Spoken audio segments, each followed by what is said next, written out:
我这一次是从7月24号入境8月11号出境回美国。那么我从这2个礼拜，跟教授已经走了那么多地方，从西贡到河内，河内到海防，海防到秦居，那么周围我们还到了平阳和同奈2省，对不对？对。我总体的感觉活力四射，你知道吗？整个国家给我的一个感觉就是，年轻，活力，有朝气，对。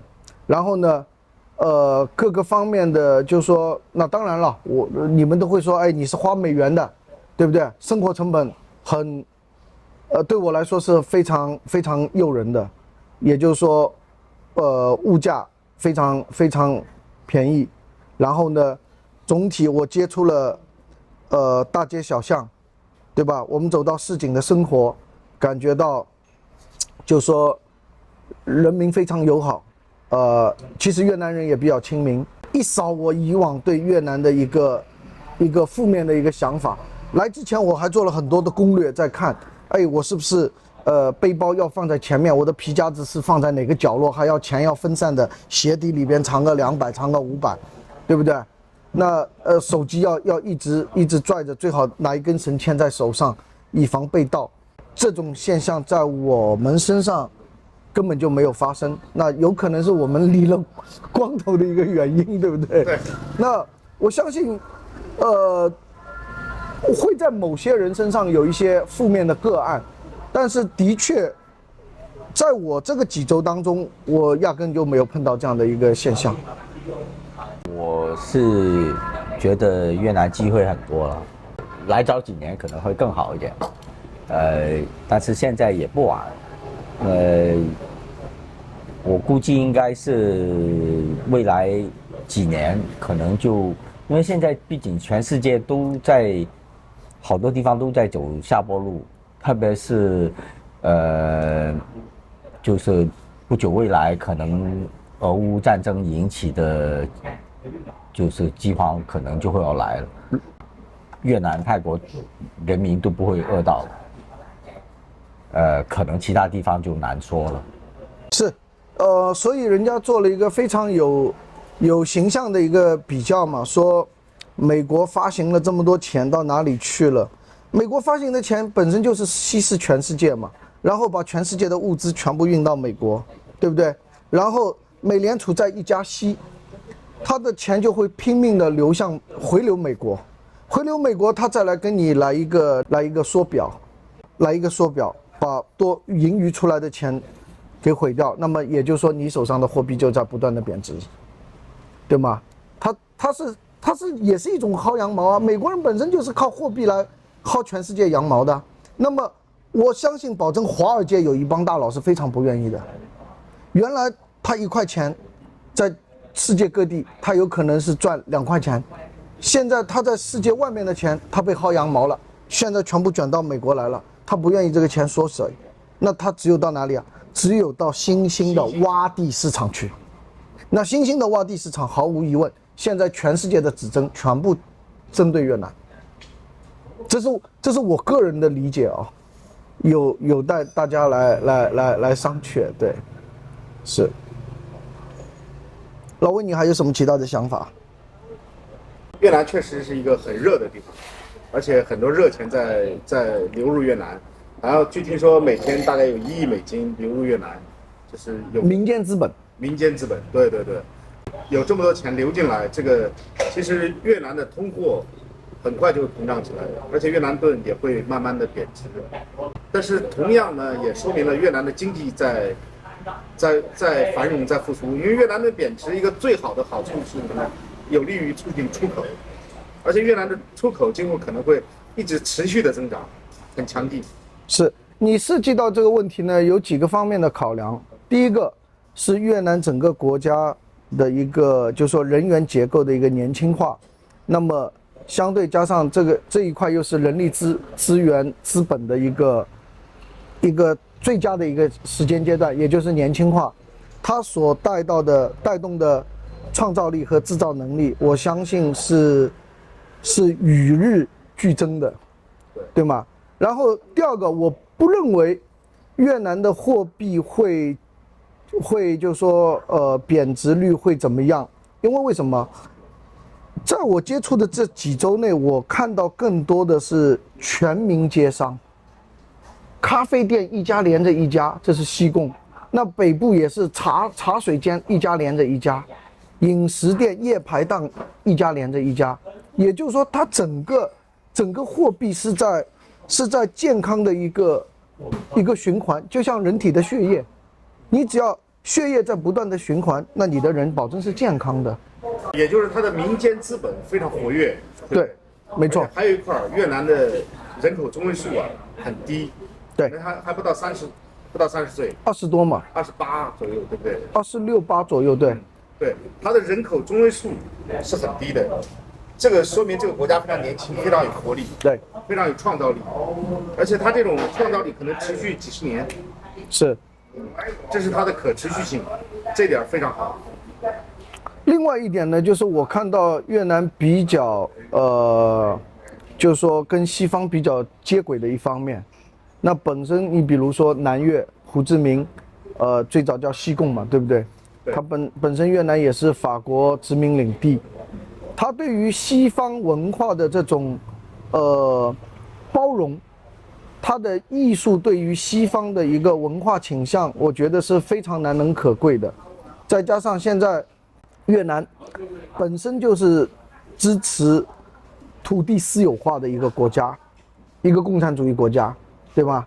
然后让我空前意识到它的一个思想的一个前瞻性。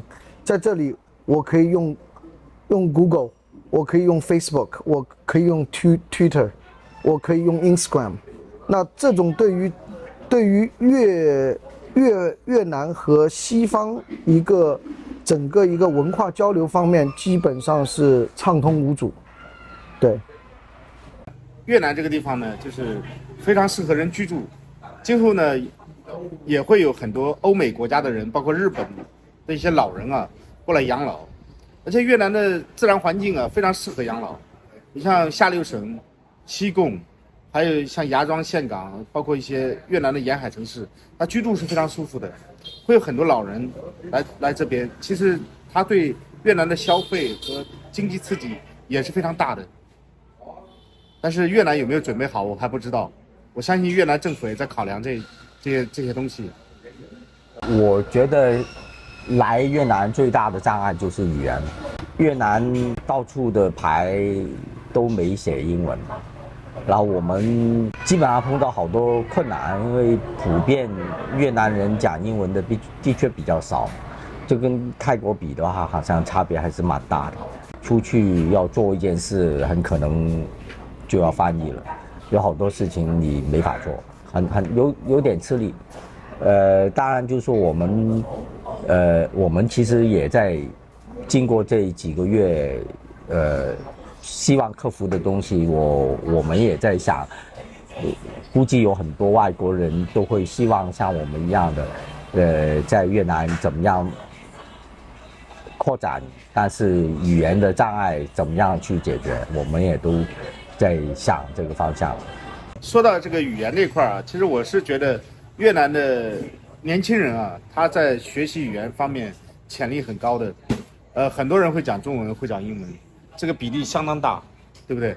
非常非常大。然后，可能是还没有那么精吧，没有办法做到无障碍交流这样。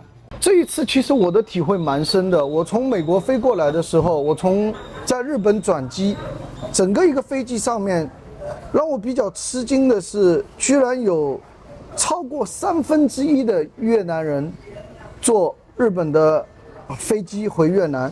其实，在那个时候，我当时在打一个问号，我有一个问号，我说哇，好像如果按 GDP 来算的话，越南人还不至于到日本东京去旅游吧，对吧？后来在飞机上找了邻座的2个人在沟通，用软件聊天的时候，我才得知他们是到日本去培训的。那也就是说，有可能日本也在积极的参与越南的一个基建的一个建设，这是一块，对不对？然后第二块呢，从很多年轻人的沟通里边，我也看到他们有在学习语言。之前我觉得他们学习中文的人数会比较多，但是在西贡我就发现越来越多的人开始讲英文。对，那我觉得这就是一个比较好的一面。那另外呢，就是说回到杨教授刚刚说的那一块，其实现在越南已经在欧美成为一个老年人退休的一个全球退休圣地的一个名单当中了，而且已经排到前10位了。因为毕竟他要考虑到一个生活成本、医疗成本，对不对？包括他的旅游啊、交友的各方面一些因素，对。如果说这些人过来了以后，首先是解决语言问题，然后生活的习惯问题，还有他的生活的便捷度问题，甚至一些医疗服务这种基础设施这方面东西，其实越南在这方面相对来说还比较薄弱的。越南的基础建设确实也很薄弱，但是现在进来的资金呢，也是重点在做越南的基础建设这一块。你比如李嘉诚他的资金也进来了，对不对？那可能未来5到10年，越南会有一个翻天覆地的变化。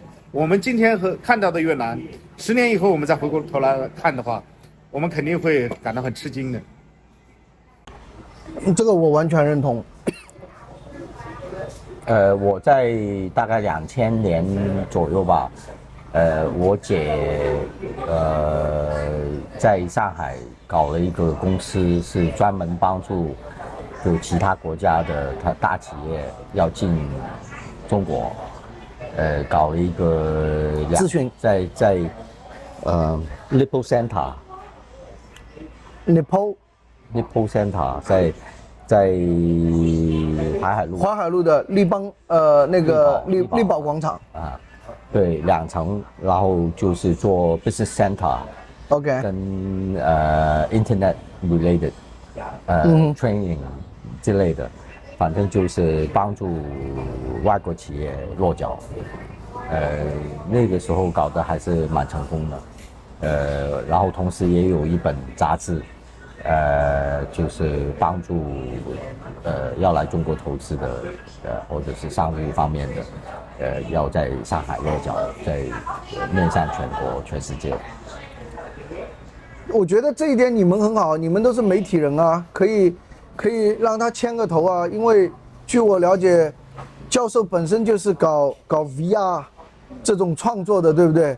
如果说你们能够把这种东西变成一种虚拟的，比如说在线教育啊，做一些管理资讯的东西，我觉得非常好的一件事情啊。这块东西可以好好聊一聊，今后有机会可以一起看看能不能做点什么。就像教授刚刚说的，我们在做一个桥梁，在帮助越南人，我们赚的也不是越南人的钱，对不对？而且让欧美人过来到越南投资啊，或者是来这边生活更便捷更方便，这很有意义的一件事儿。今天非常感谢沈先生和杨先生2个人的访谈啊，我是在越南的老魏，感谢您欣赏本期的视频，祝您生活愉快。谢谢老魏。